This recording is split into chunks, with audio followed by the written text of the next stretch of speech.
my presentation is the future of UI development for Android. And yeah, let's talk about UI development. And I would start like the first as a problem statement, because I don't know if you have noticed or ever think about it, but the Android UI toolkit actually never changed in the past 10 years. And it means that the first, actually the first version of the API was designed for a phone without a touch screen. It was just a smartphone with regular buttons. But then when iPhone came out, they changed their mind and started to work on a different set of tools, but there is still some traces of the old code in the API. And yeah, so let's talk about problems and why we need this change finally. Yeah, so it wasn't perfect from the beginning, and that's not why it's never changed. So API, what are the problems with the API? I guess like now I'm standing here as an Android developer and I'm like giving like it's something wrong with the API I'm using every day, and I actually love it because I know it. I know like the bad things about it, but we cannot like deny that there are problems. So as I said, the API is has like a really deep roots in the past, like in like 10 years ago, they started to design something. For example, on one of the, I think it was maybe on the Dev Summit or on the I/O, actually Romingi just showed that the spinner, like the combo box is named spinner because on the first Android phone you can just spin it, and it's not a valid name for a touchscreen device. And yeah, so that design is kind of old for like 2019 and 20 use cases. And maintainability is also a problem. Like, I don't know if you have ever checked, Vue.java is like 30,000 lines of code, which is a lot. Actually, the other problem is it's kind of bundled with the OS, so they came out with something new, something fresh, and we developers have to wait for 5 years because the platform adaptation is like taking that long. And yeah, of course, the eternal question, custom views or fragments. So actually, there is no perfect way to implement your UI. There will be always like trade-offs, and not like the regular trade-offs, but trade-offs comes with a higher price. Yeah, so let's talk about state management, because that's also important when we talk about UI. So why I'm started to talking about certainly like about state? It's because actually what we are doing, we are managing state in our application, and how hard is it? It's like so it can cause us so much headache if it's not handled right, and that is the current state on Android, that something is not quite right, and sometimes we feel it and cause us a lot of trouble. So state management, like we have to have a source of truth, and the better if we have less. The best is we have one, but currently on Android we have like infinite numbers, so to speak. About state, it's also important who owns the state, so who has control over it, and how can we change it. And I hope that Google's answer, Compose, will have a better answer than the old API. So let's face the truth, Android UI is not working well with states. And let's talk about the UI code itself, how we actually create UI on Android. So UI code, I don't know if you have ever think about it, but it's scattered all over an Android project. So you have fragments, hopefully in Kotlin. That's one file with one type of language. You have XML describing the layout structure. You have styles, also describing something like how things should look like. And if you are using view binding on Android, then you have binding adapters. So it's a hell of a mix, and it's a lot of work to actually make UI. So we have seen a lot of problems, and let's hope we have some kind of answer. And we should have like a requirement system or something. How can we solve them? So let's think about a positive way. So the requirements. So a UI toolkit should be unbundled from the platform. So when there is a change announced by the maintainers of this framework, that should be independent from what kind of OS the users have.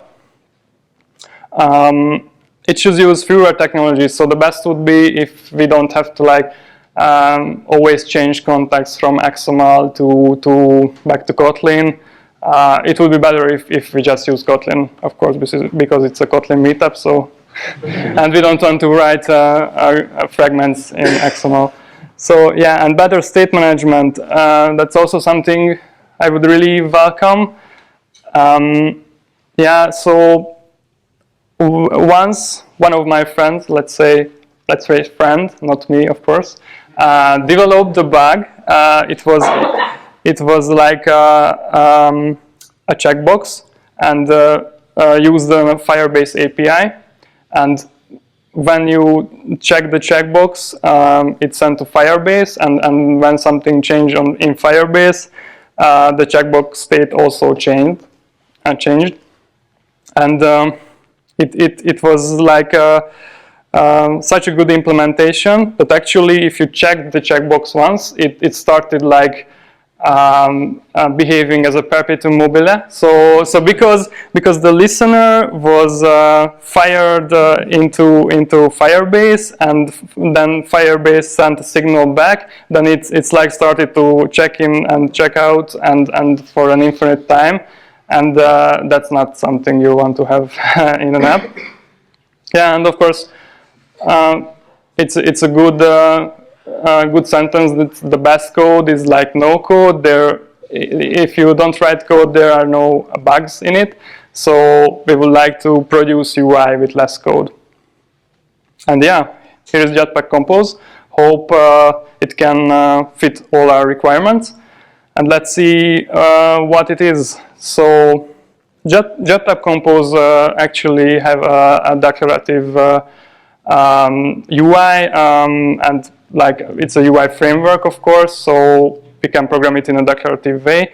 And it's inspired by React, Lito, Vue.js, and Flutter. I don't know if you are, I don't know, have, oh no, just stay away from React, or no, Flutter, no, but actually they are like kind of a new solutions for developing any kind of web application, and I think Android has something to learn from them, so don't be afraid of this. And yeah, so actually Compose is using functions as UI, so we are creating composable functions, and you will see. So in the next slide, so that's it. So when you write this function, that actually looks like a constructor in Kotlin, but that's a function with a weird naming kind of solution. And but if you think about it, that makes sense. So this one line of code, if you write it into the right context, it will produce you one label with the text, this is a label. Of course, you have to have all the other stuff you need on Android, so it will be needed to include it in an activity. But it's like a lot different approach than what we used to. What if you want to have two labels? Of course, like just add another text, but they will overlap. Of course, how can we solve it? Let's include like a layout kind of thing. It's for Compose, it's called column, and then it's solved. So now they will be on top of each other. Let's talk about what does it mean to be declarative. So declarative means that the UI structure and the updating logic of the UI is at one place. So you don't have to like have an XML file where you just have the structure and do something really error prone from fragment.kotlin. It will be hopefully in one place in your application. So, and also there's a nice thing comes with it. It's that actually you can use language structures as UI declarations. In UI declarations. So what do I mean by language structures? I mean like for loops, conditional branches, and all that stuff. You can easily use that in your UI code, and it will make it better this way. So for example, this kind of code will produce that many text label as the value of the count, and it will be below each other in a column-like structure. All right, so let's kind of go into how it works. Let's see. Yeah, so the one most important thing, it uses a Kotlin compiler plugin. So we will see some annotations like in the future in this presentation, but it's like Compose is not an annotation processor. It's like a set of new widgets. It's not the regular old views. It's something totally different, and it needs a Kotlin compiler plugin because that way, really clever Google engineers can change our code so it can produce these UIs I'm talking about. Yeah, and there is the composable annotation that you will see a lot during the upcoming demo. So you have to use this annotation on functions, and this way they are able to produce these UI structures, and it's understood by the compiler plugin, and it's kind of similarly working like suspend. I guess you all know or heard about coroutines. So with coroutines you have these suspending functions that are kind of a strange kind of animals in the function kingdom. And because a suspending function can only be called from another suspending function, and that is the case with the composable functions exactly. We have just a little bit not that nice kind of sign, because suspend is like a keyword in the Kotlin language, and with Compose we have to use annotations. Yeah, so now we have kind of an understanding how we can create structures with Compose. Let's talk about how we can change state in Compose, and yeah, demo. Okay, so I'm changing to my Android Studio. So I don't know if you have seen it already. I will promise that I won't spoiler anything, but I really like the first episode of The Mandalorian, and I'm kind of prepared to use something related to that. So yeah, I just talked about how we can change state, and let's just do that. Yeah, first, how about if we check out the project setup, which is not that complicated, but maybe it's like worth few words. So let's take a look at on the Gradle scripts. So I think 22 is like 5.1, right? I've heard that maybe Compose will be supported from 5.0. I'm not sure. Like it's supported from 5 point whatever Android version, which is kind of nice because I think in the past 2 years we never created an application with a lower level of API, so it will work for all of our projects. And yeah, there is nothing really important here, just a few libraries of Compose. So it's now 0.1, I don't know if you can see it, 0.1 dev2 version. And the other kind of important thing to say is that it's using an early access Kotlin version to make this whole compiler magic work.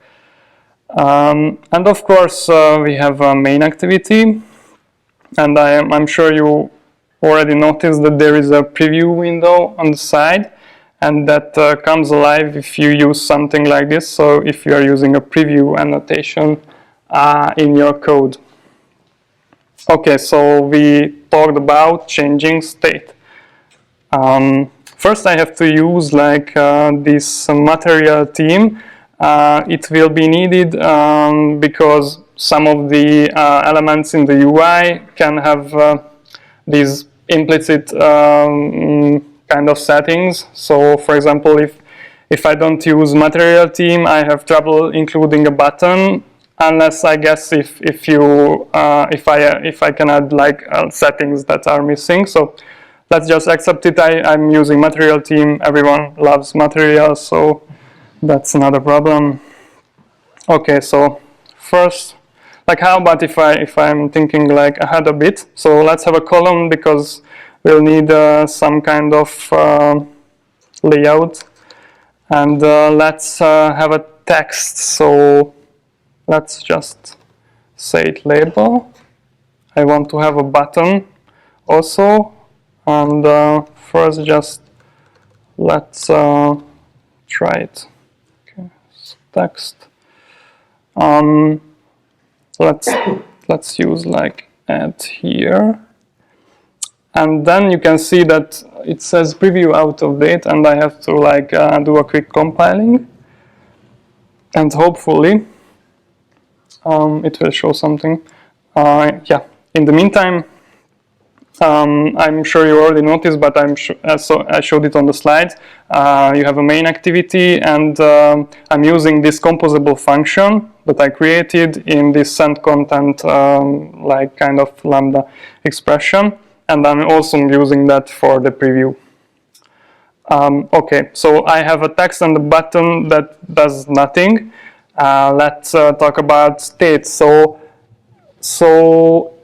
there is Compose introduced a solution to manage state. It's used by like you have to annotate a class with a model annotation, and then all of the properties can be observed by Compose, observed by also an implicit way. So you are not like observing kind of like not observing in context of reactive, or like not like in case of coroutines. So let's have that class here. Let's call it counter state, and we have a variable. I know it's a bad thing to have a variable, you know, Kotlin language, but let's just don't get upset. Okay, so I think that should work. And what I can do is actually I have like multiple ways to do this kind of thing here. So let's have a how say we should do it. So pass this pass a counter state instance here. So let's call it state counter state, and what I want to do is just have it here. So state dot count, and I want to show it. And yeah, so here I need a state. So while state counter state. Let's start with 0 and state. Okay.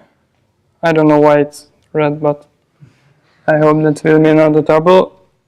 If I would, okay, of course I need to handle onClick, of course, if I want to increase the state. So state.count plus plus. Let's see. And I have to. Okay, so something I already up. I'm just starting a.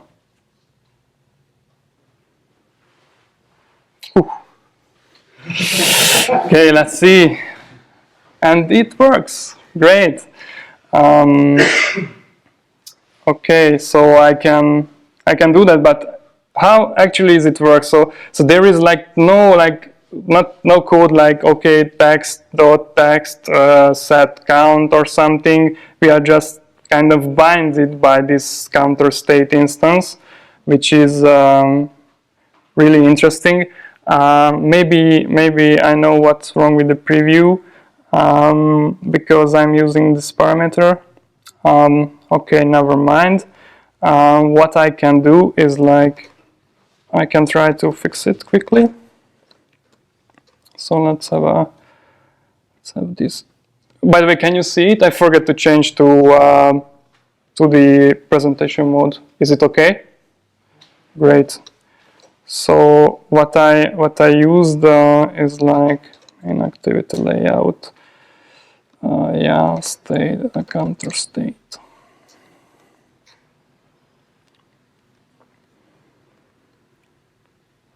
And yeah, I can.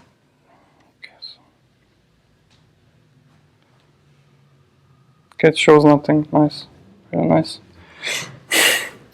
All right, no, it's there. Cool. Okay, so yeah, so Mandalorian. Back to the Star Wars galaxy. So I wanted to show an image of a Mandalorian soldier. How can I do that?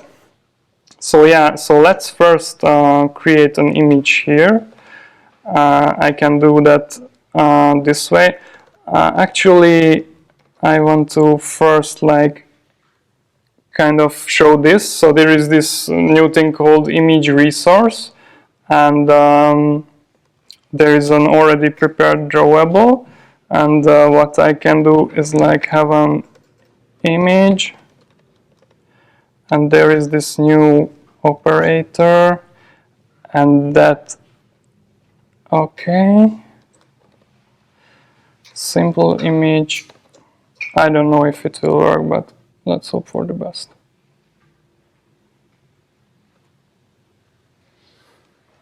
Yeah, it's there. So there's one way to have it by a simple image, but I can do it a different way. I can do it by calling draw image, which will produce a different kind of UI.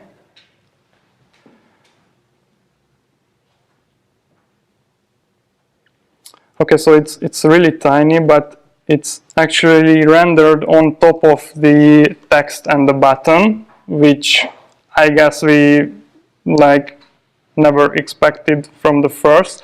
One important thing about Compose is that so now I changed the order, and now it's in the background. How strange.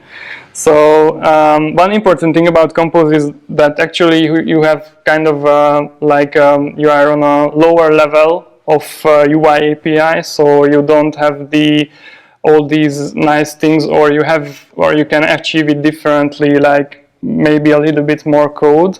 But because we can compose these functions on a like in infinite level, you can have like the amount of abstraction you want. You just have to kind of shift your thoughts into a state where it is where you notice that you have like kind of a primitive solutions for showing a UI. Okay, anyone can like inform me about how long I'm already speaking? Should I like go into more details, or you had enough of the code? All right, so maybe I'm kind of gonna do another thing. So yeah, so draw image is not working the way you want, but you have this nice function called container. So we can set it, and here comes my really what is I really like these DP inline extension functions. Let's just check it out the code quickly. So it's an extension. It's not extension function. It's an extension property on the integer type, and it's inline also. And the nice thing about it is now you can use it in your code as have these kind of sizes and values that necessary for the UI. So if I put draw image inside of the container, and maybe I can also, sorry if I'm not using like all the aspect ratio and the stuff here, but I'm expecting something to happen. Okay, so now it's kind of a more civilized way to show a Mandalorian soldier. Okay, so let's change this thing. And what if I want to have like what's the better, like have one Mandalorian or like many? So how about if we create a whole army of Mandalorian soldiers? So okay, how can we do that? There is the row element here that I can like a full row of Mandalorian. Let's say they would like fit like I don't know 5 maybe. So let's repeat Mandalorians 5 times. Repeat is just a for loop for lazy developers. And all right, so let's have the image here. So that should produce 5 Mandalorians, maybe. Yeah. Okay, that's a full row of Mandalorian. We can extract it also, because that's a nice thing about Compose. So refactor extract function. Okay. And of course I have to use the composable. Yeah, and I'm passing the image here. Okay, so let's just quickly count how how can I have like the exact amount of Mandalorian soldiers that count actually describes. So first let's calculate the full rows of Mandalorians.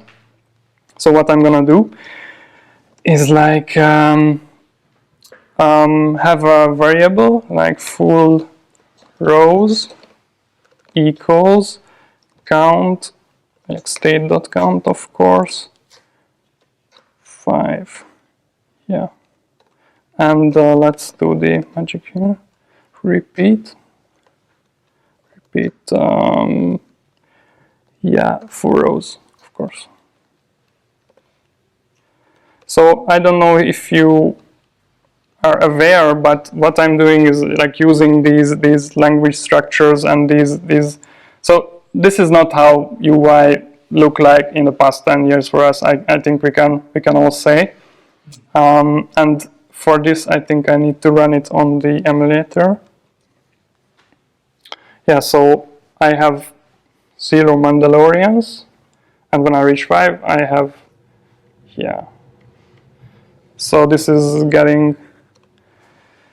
starting to look really nice. So let's count the, like, I don't know, like the other rows. So, okay, state.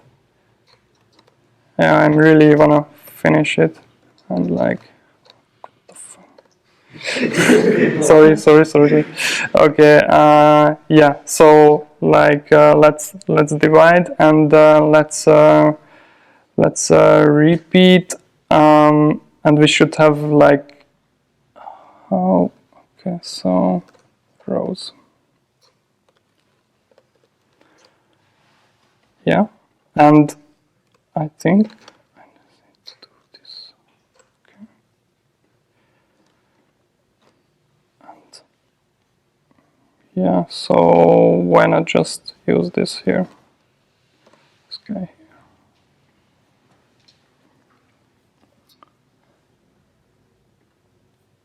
I don't know. I hope it will work. Ah, yes. So the Mandalorian soldiers are growing in numbers, and yeah, this is what I wanted to show you. It's kind of a mess, but if you think about it, it's if you extract, like, have a Mandalorian function and rogue Mandalorian function, so you can build UI in a really different way. All right, let's go back to the presentation.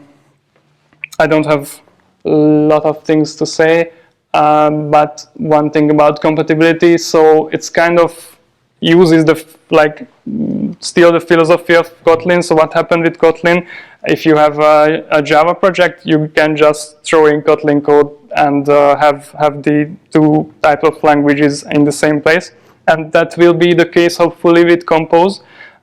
Because you have this compatibility generate view annotation, and what it does from a composable function, which actually is a UI, you can have a custom view and you can include it into your existing project in your layout.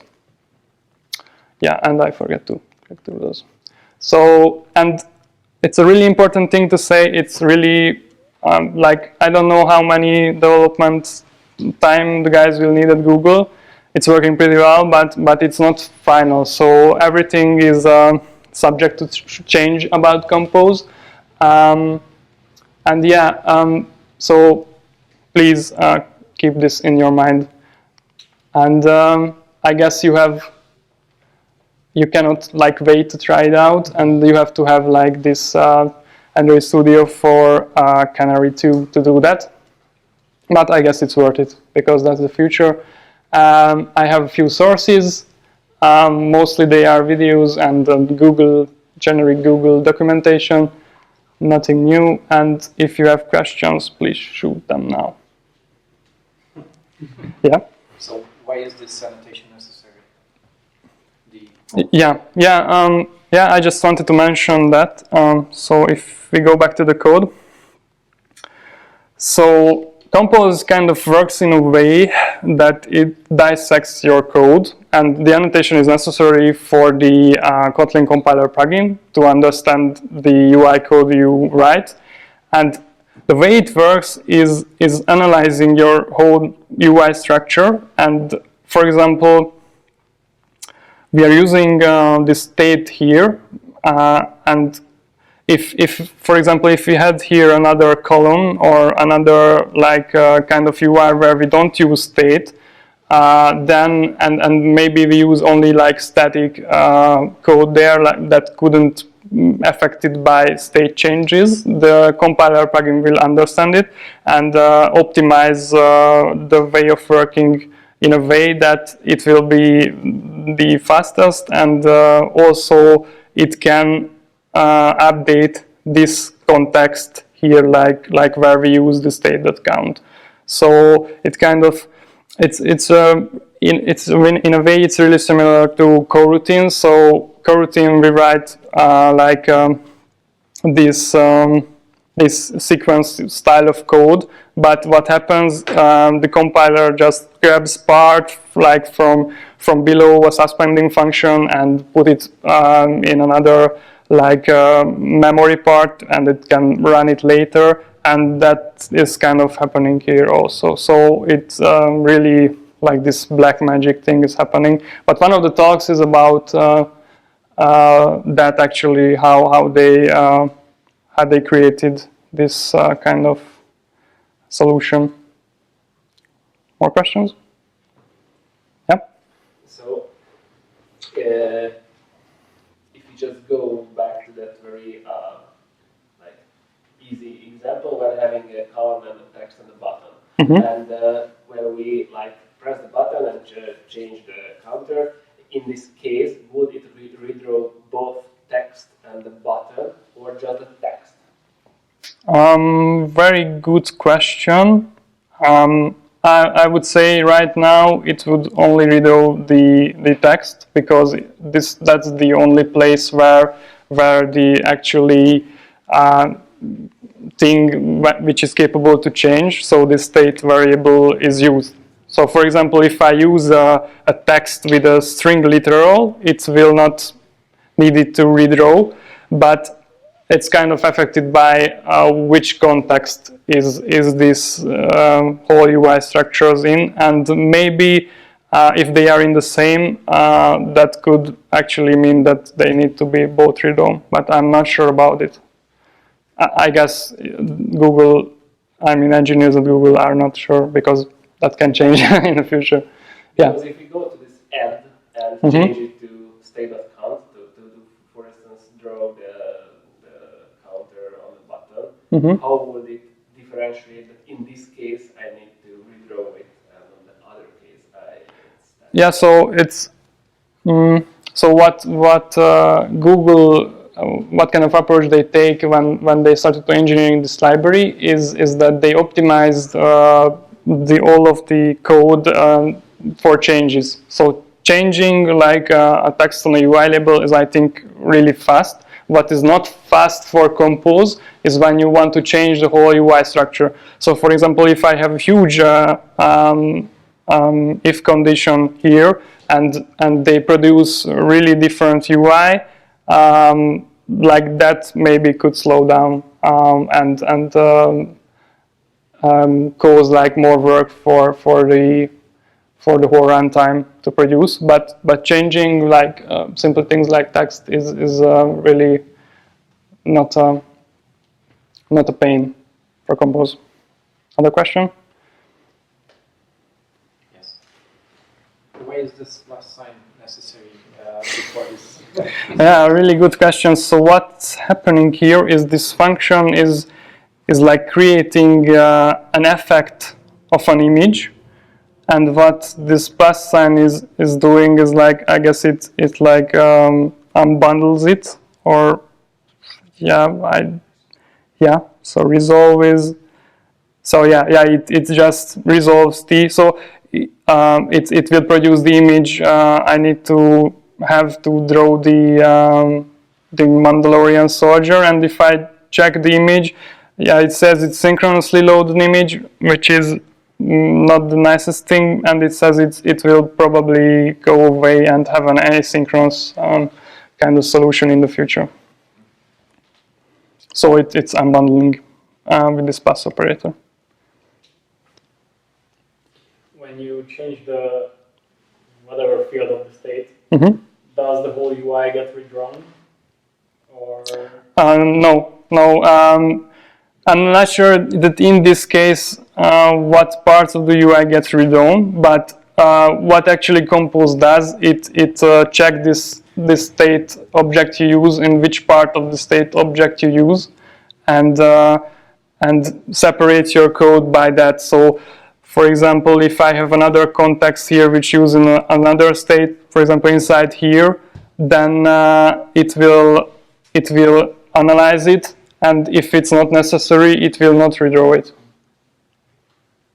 all right, thank you. Other questions? Yeah? Kind of table tennis going on here. Compare it to Enco. I've worked with Unco, and I think it's a bit like it's really different. So Anko, if I understand it correctly, it's used the same old widget system, the same old views, and have like a nice kind of way to use it from Kotlin code. But this thing, it's fundamentally different. So it's not using the view.java with 300,000 line or yeah 30,000 line of code. So it's like using something really different. And as I said, it's using kind of a primitive structures which can be like a good platform for having nice abstractions. Like I think we can have the same image view solution here. Somebody has to just write it, but it's really different. It's totally a different thing. It's more like they implement it from the bottom up, like drawing on a canvas. Yeah. Did you try implementing lists with Compose? What are the widgets? No, I didn't try it. I kind of stuck with this really simple example, but yeah, there are like, for example, spacing, like having spaces between views is like you have the margins, you have kind of paddings with the current framework, but with Compose you can also like I guess for the column, like I don't know which property. That's not it. Nice. I was really afraid to do that. Okay, so like we have these modifiers and maybe like spacing. Yeah, I can. So I can do this way, which is kind of similar what we did with padding and margins, and it will affect the column itself. But we can also have like I guess we don't really like to use it, but we have already used like when we include just a single transparent view to have kind of spacing on the bottom, for example, in scroll view or something like that. So yeah, now I have space around my column, but I can have this height spacer kind of composable function if I can select it, and like let's have it like 30 dp, and yeah, it acts like a view, and I can also wrap things around like I did with container. So it's like a whole. It's just I just wanted to show you that there are a lot of like kind of widgets to try it out. I didn't try it out the list view solution. Do you think it will be tricky to persist these model annotated data classes into the on-save instance state bundle now that views don't manage their state across process data? Sorry, I didn't understand the first word. So what I think? Do you think it will be tricky to persist these models into the on-save instance state bundle now that Nice question. views don't manage it? Under the bell. Yeah. I don't know. I guess they will solve it. So they should have a solution for that. I think how things going with Google now. I think they really listen to the problems we had in the past couple of years. So I guess they will have a solution. I didn't try to save it into the save instance state. So. Okay, thanks.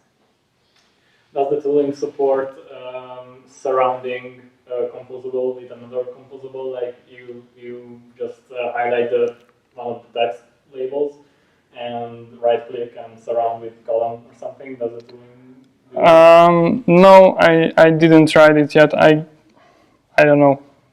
Maybe like where should it like? Maybe no. I don't see here how I can. Yeah, so I guess it's not yet there. But I guess they will have the like having the UI to create a UI because kids love that. Yeah. Does it mean that from Android's point of view, this is a single view, right? Another good question.